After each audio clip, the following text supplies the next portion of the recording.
You're listening to Weather with Enthusiasm. A guten Chodesh, May 8th, 2024.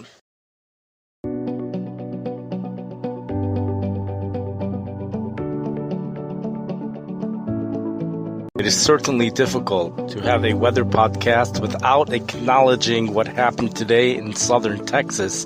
The heat was widespread in an isolated area.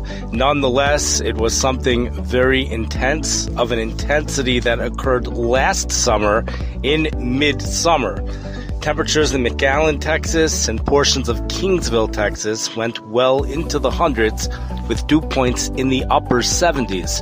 Heat indices in those areas ranged from 116 degrees to 122 degrees. We'll look at wet bulb temperature in McAllen, Texas. It was somewhere between 92 and 95 degrees. I'm going to shoot for 93 degrees. That was the forecasted wet bulb temperature. For those of you that follow the Celsius system, just to give you some idea of what's going on, we have temperatures approaching 45 degrees Celsius. That's in southwest portions of Texas behind the dry line. And temperatures are at 40 degrees Celsius with high humidity. Humidity of about 25 degrees Celsius. Dew points of 25 degrees Celsius. Temperatures of 40 degrees Celsius. Some areas having dew points of 26 degrees Celsius. Temperature of 40 degrees Celsius. Producing the maximum heat index today was an isolated spot around Kingsville, Texas, actually. 50 degrees Celsius, 122 degrees Fahrenheit was the maximum heat index. We had record heat that went record heat. This heat broke a lot of records, actually. This is a big shockaroo. Going all the way from the Texas-Mexico border, which this is reported by the Washington Post, but if you actually look on the maps, it's almost impossible to believe that this was not record heat when you go further down south into Mexico. The temperatures are mind-boggling over there, well into the 100-teens. We are even passing 45 degrees Celsius over there, and that's really where the intense heat is. But in the United States, we go from the Mexico-Texas border all the way to southern New England. Now, that doesn't mean that every area here is under the heat dome, but what we have is record warm lows occurring all the way in southern New England, all the way down into Texas. Baton Rouge, Louisiana is another place which was either flirting with record heat or actually record heat was achieved. We had wet bulb globe temperatures forecasted to hit 88 degrees in parts close to Baton Rouge, Louisiana for tomorrow. I have not been able to find triple-digit heat combined with 80-degree dew points. We were able to find that last summer, but it's not the summer yet, so the ocean water temperatures are not as high yet. Ocean water temperatures are above normal. Washington Post reports that is a major variable in the development of this heat and in the high dew point area. This heat is not as widespread as it was last summer, but it's only the beginning of May. So we're in the second week of May. The National Weather Service has come up with a new way to publicize the dangers of heat. It's a color-coded system, and it also is a number system. It's on a scale of 1 to 4.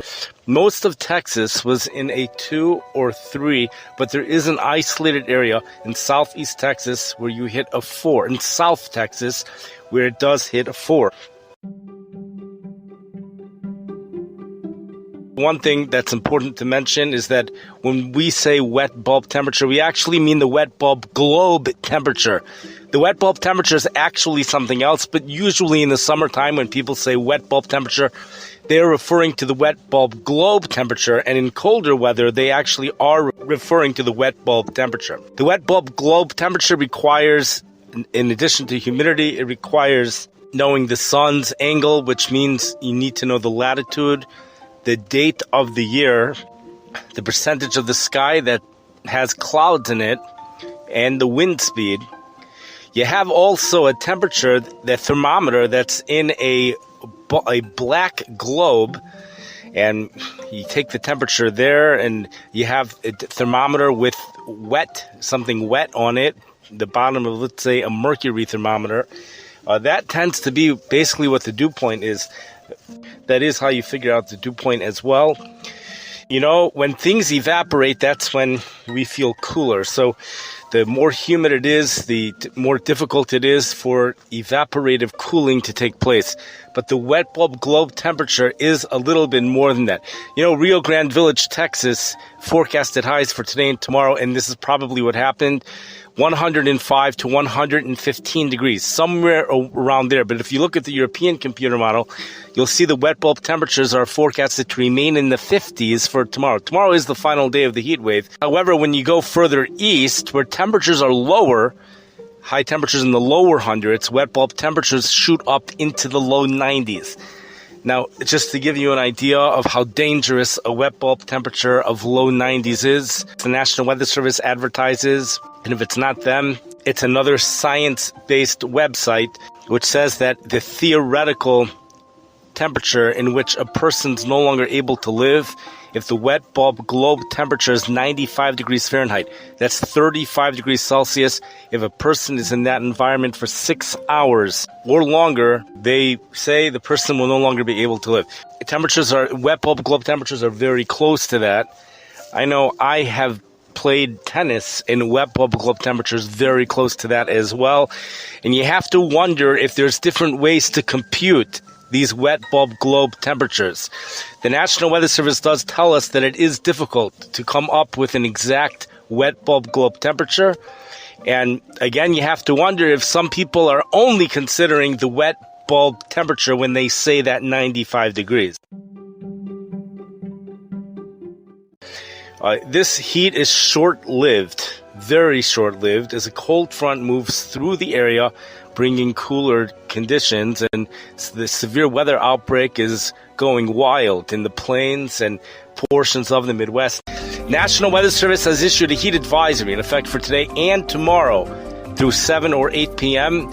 for maximum heat indices of 114 degrees for some areas and 115 degrees for other areas, but they make mention that there will be isolated spots receiving higher amounts. There's a YouTube channel, Max Velocity, who a lot of people, even the people who live in Tornado Alley and the people living in these areas which are getting tornadoes, everybody knows you need a weather radio or an app or some way to stay in touch with the latest weather forecast, especially not just forecast, warnings, a weather alert, NOAA weather radio alert due to the tornado. So Max Velocity actually tells you information about the tornado even before the tornado comes. But he was on for 32 hours for the past 2 or 3 days, just continuous. So I believe he's currently off the air for a couple hours. So we don't even have him right now. There's a big story going on right now, a developing story with cicadas, and when ground temperatures 8 inches into the ground are 64 degrees. After a rain, that's when these cicadas come out. Northern Illinois is expected to have both long-term cicadas. I think there's a 17-year one, an 11-year one, a 13, whatever they are, and then they go away mid-June. We already have ground temperatures when you go 10 centimeters down into the ground. Ground temperatures already are at 64 degrees. So it's not going to be long until the Chicago area sees these cicadas according to this. I wish everybody a wonderful night. Stay safe. Enjoy the beautiful weather for those places that are getting beautiful weather.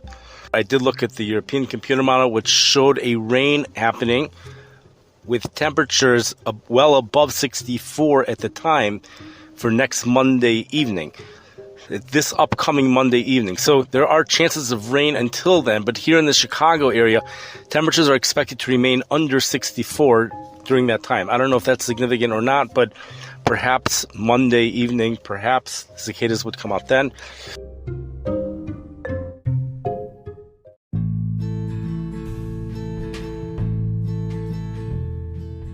Just some quick weather information that I was able to gather from windy.com, the National Weather Service, and also the Washington Post. The Washington Post reports that record warm lows were reported were much more numerous, stretching from the Texas-Mexico border to southern New England. In the mid-Atlantic, Washington's morning low of 68 was the highest for the day. Other cities that set record warm lows include Bridgeport, Connecticut at 56 degrees, Huntington, West Virginia, 65 degrees, Huntsville, Alabama, 69 degrees, New Orleans, 78 degrees, and Brownsville at 80 degrees. The cold front responsible for whisking away this heat is predicted to push deep into the Gulf of Mexico and into the Florida Keys before stalling out by Monday. Record highs, says the Washington Post, included 88 degrees. This does not include today. This is just from yesterday, May 7th. 88 degrees in Batesville, Arkansas, which surpassed 87 degrees in 1940. Further east, Lakeland, Florida, 94 degrees. Newport, North Carolina, 86 degrees. Here's some of the temperatures when you go into 6 miles east-northeast of Baton Rouge, Louisiana. Tomorrow afternoon, a wet bulb temperature of 87 degrees. We have the high temperature at one of the cities from the National Weather Service, someplace in South Texas, probably either McAllen or, well, I didn't get the city. 103, the low 92. This other city, 104, low 92. The temperature in Corpus Christi, in one of the weather stations that I checked, the high was only 89, but the dew point of 81, producing a heat index of 108. We have Kingsville, Texas, which was a 39-minute drive, 41.5 miles away.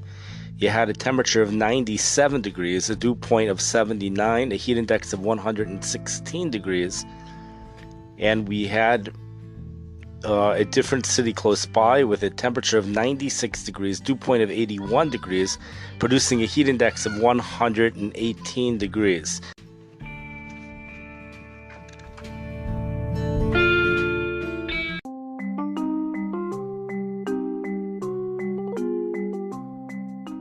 You've been listening to Weather with Enthusiasm. This podcast can be found on almost every platform where podcasts are available.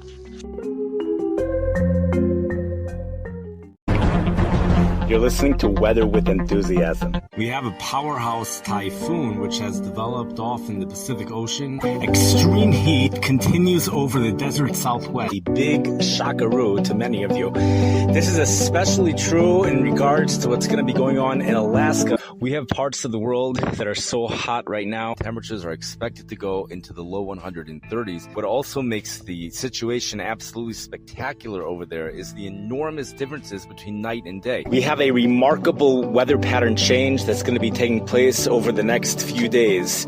We're going from one extreme to the next extreme. Small soft hail is falling with the storm. There is a possibility that snow squalls may develop. 27.1 barometric pressure. Feet of snow are falling in Japan when there's intense weather. That's a time of celebration. Just Google Weather with Enthusiasm and they're all going to come up.